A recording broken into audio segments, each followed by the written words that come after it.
नमस्कार दोस्तों।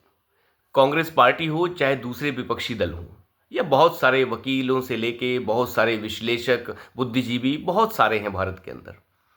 वो सभी कहते हैं कि इलेक्ट्रॉनिक वोटिंग मशीन के अंदर गड़बड़ हो रही है, फलाना हो रहा है, ढमकाना हो रहा है। हालांकि जहां वो जीतते हैं वहां पर गड़बड़ नहीं होती। कर्नाटक के अंदर जब कांग्रेस की इतनी बड़ी जीत हुई विधानसभा चुनाव में, तो वहां पर कोई गड़बड़ नहीं थी। और वैसे ही जब कांग्रेस पार्टी की जीत तेलंगाना में हुई, कोई गड़बड़ नहीं। हिमाचल में जीत हुई, कोई गड़बड़ नहीं हुई। सब जगह मजा आता रहा। झारखंड में झारखंड मुक्ति मोर्चा की जीत हुई, कोई गड़बड़ नहीं। दिल्ली के अंदर डकैत जालसा चोरचक्का जो है, अरविंद केजरीवाल पिछले 10 साल से मुख्यमंत्री बनता रहा, कोई गड़बड़ नहीं। लेकिन जैसे ही इस बार चुनाव पलटता है तो गड़बड़ शुरू हो जाती है। लेकिन इनके मुंह पर इतना बड़ा तमाचा जो है वो स्थानीय निकाय चुनाव मार रहे हैं। आपको पता है स्थानीय निकाय के जितने भी चुनाव होते हैं वो हमेशा से ही वो इलेक्ट्रॉनिक वोटिंग मशीन से नहीं होते, वो बैलेट पेपर से होते हैं। और पिछले 3 बड़े चुनाव जो स्थानीय निकाय के हुए हैं वहां से आप अंदाजा लगा सकते हैं कि इलेक्ट्रॉनिक वोटिंग मशीन तो छोड़िए, ये तो बैलेट पेपर से भी नहीं जीत रहे। इतने बड़े तमाचे लगे हैं इनके मुंह पर, लेकिन इन्हें शर्म नहीं आ रही है। पहले उत्तराखंड से शुरू करता हूं। उत्तराखंड में स्थानीय निकाय के चुनाव अभी 1 महीना पहले हुए हैं और वहां पर जो चुनाव हुए वहां पे 10 मेयर की सीट में से 9 मेयर की सीट भारतीय जनता पार्टी जीत जाती है अच्छे खासे मार्जिन से। और एक जो मेयर जीतता है भाजपा के अलावा, वो कांग्रेस पार्टी का नहीं, वो निर्दलीय है। तो आप अंदाज़ा लगाइए कि इस कांग्रेस पार्टी और इसके विपक्षी दल जितने भी और हैं, इंडी गैंग के लोग, वो कितने नंगे हैं। और जितने भी भारत के अंदर ईवीएम के खिलाफ बातें करने वाले, वो कितने नग्न व्यक्ति हैं। उनका उदाहरण भी आपको दूंगा थोड़ी देर बाद। लेकिन स्थानीय निकाय उत्तराखंड के अंदर 10 सीटों में से 9 सीटें भाजपा जीत जाती है और एक भी सीट के ऊपर कांग्रेस पार्टी नहीं जीतती है। एक सीट पर निर्दलीय जीत जाता है।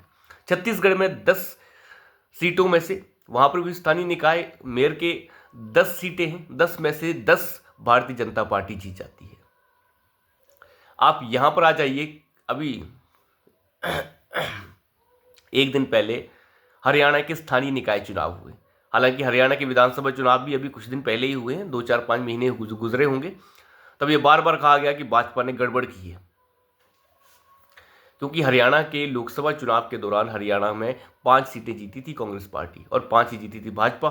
तब इन्होंने कहा कि जनता ने जवाब दे दिया है। बड़ा अच्छा जवाब था। लेकिन जैसे ही विधानसभा के चुनाव हुए, सुपड़ा साफ हो गया कांग्रेस का, तो उन्होंने कहा मशीनों में गड़बड़ हो गई। ये है इनकी वाहियादगी। लेकिन जब स्थानीय निकाय के चुनाव हुए जो बैलेट पेपर से होते हैं, 10 में से 9 सीटें जीती है भाजपा। 10 मेयर में से 9 सीटें भाजपा जीती है और एक सीट पर निर्दलीय जीता है। और निर्दलीय जो जीता है वो इंद्रजीत यादव हैं, महिला प्रत्याशी थी, वो जीती हैं उस सीट के ऊपर। हालांकि वो भी बताई जाती हैं कि भाजपा के बहुत करीबी हैं। खैर, उस बात पे नहीं जाते हैं। लेकिन आप देखिए स्थानीय निकाय के चुनाव में 90% से ज़्यादा स्ट्राइक रेट है भाजपा का। और कांग्रेस पार्टी कह रही है कि हमें जो है मशीनों की वजह से हम हार रहे हैं। आप अंदाज़ा लगाइए इन लोगों का हाल क्या है। और जहां पर एक सीट कोई और जीत भी रहा है तो वो भी निर्दलीय जीत रहा है। इनकी औकात ये भी नहीं है कि निर्दलीय जीत सकें। उत्तर प्रदेश के स्थानीय निकाय के चुनाव आपने पहले ही देख लिए।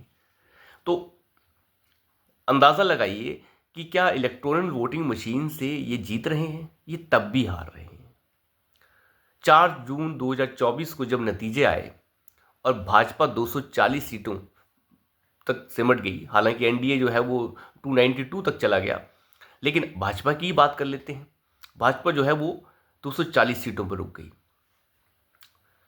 तो उस समय ये कहा गया सारे दलालों के द्वारा, जितने भी दलाल भारत के अंदर मौजूद हैं, और वो दलाल चाहे मीडिया के दलाल हों, चाहे वो राजनीतिक दलों के दलाल हों, चाहे वो जनता के अंदर मौजूद वो दलाल हों जो देश को तोड़ना चाहते हैं। और कौन तोड़ना चाहता है ये आप अच्छी तरह जानते हैं। भारत की अगर 140 करोड़ जनता है तो उसमें से 25-30 करोड़ तो वही दलाल है जो देश को तोड़ने में लगे रहते हैं। अब वो कौन है वो आप जानते हैं। लेकिन उस समय ये बोला गया कि 4 जून 2024 को जनता ने मोदी को जवाब दे दिया है। अंदाजा लगा के देखिए, जनता ने मोदी को जवाब दे दिया है। बिल्कुल दे दिया है जनता ने मोदी को जवाब, हम तो यही कह रहे हैं। लेकिन जैसे ही मोदी फिर से जीतना शुरू करते हैं, मध्य चाहे वो महाराष्ट्र की बात हो, सुपड़ा साफ हो जाता है सारे विपक्षी दलों का। हरियाणा के अंदर सुपड़ा साफ हो जाता है सभी विपक्षी दलों का। उस समय क्या कहा जाता है कि मशीनों में गड़बड़ कर दी गई। इस बार जवाब नहीं दिया जनता ने। ये वाहियादगी है, इसे वाहियादगी कहा जाता है। एक बार जनता जवाब देती है, दूसरी बार जब जनता जवाब दे रही है तो नहीं नहीं नहीं नहीं ये गड़बड़ है। मतलब जब फैसला और रिजल्ट, जब नतीजे इनके अनुकूल आते हैं तो सब ठीक है, लेकिन नतीजे इनके प्रतिकूल हैं तो सब कुछ गड़बड़ है।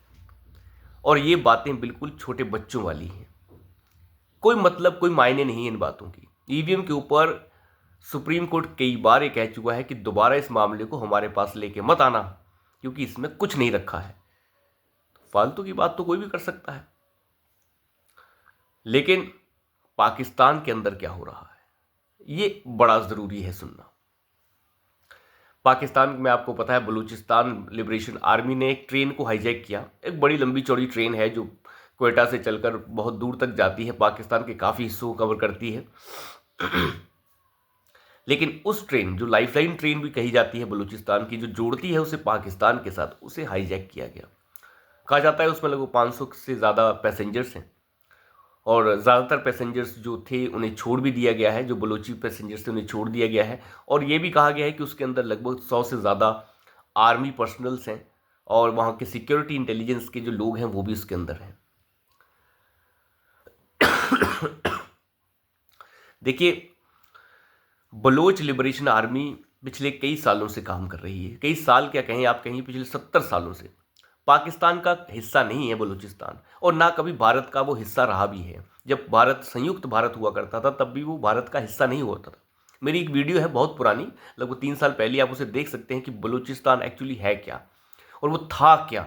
है क्या उसे छोड़िए, था क्या वो, किस तरीके से कलात की जो स्टेट थी वो कैसे थी, कलात के जो राजा थे वो कैसे थे। तो ये सब कुछ आपको कलात स्टेट के बारे में पता चल जाएगा, उसमें पूरा विवरण है, शुरुआती मेरी वीडियोज़ में होगा ये। लेकिन एक बलूचिस्तान का जो मामला है जिसमें पाकिस्तान का हिस्सा वो कभी था ही नहीं, और आज तक वहाँ के लोग पाकिस्तान से लिबरेशन चाह रहे हैं। पाकिस्तान ने 1947 में आर्मी भेजकर उस पर कब्जा कर लिया था।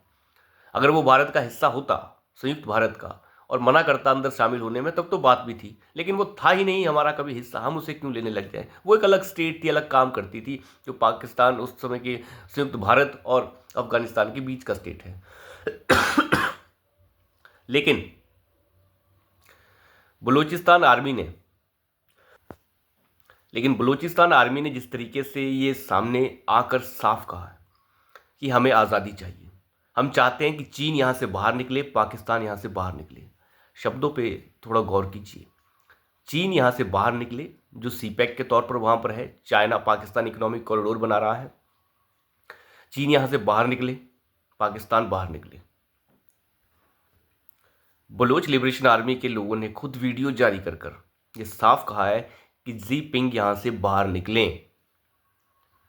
यानी उनकी मांग बिल्कुल स्पष्ट है, कोई इधर उधर की बात नहीं है। मांग बिल्कुल स्पष्ट है कि आपको यहां से निकलना होगा। देखिए, हमारे जब विदेश मंत्री बाहर जाकर ये कहते हैं, एक पत्रकार को जवाब देते हुए, कि कश्मीर के मायने 4 थे। पहला मायना ये था कि कश्मीर से 370-35 को हटाना है, दूसरा वहाँ पे इकोनॉमिक एक्टिविटीज़ को रिस्टोर करना है, तीसरा वहाँ पर चुनाव कराने हैं, और चौथा पाकिस्तान ऑक्युपाइड कश्मीर को हमें वापस लेना है। ये चौथा पूरा होते ही कश्मीर का मामला सॉल्व हो जाएगा। ये कहना है हमारे विदेश मंत्री एस जयशंकर का। वो कोई राह चलते हुए व्यक्ति नहीं है, या फिर चौराहे पर खड़े हुआ कोई नेता नहीं है जो भाषण दे रहा हो।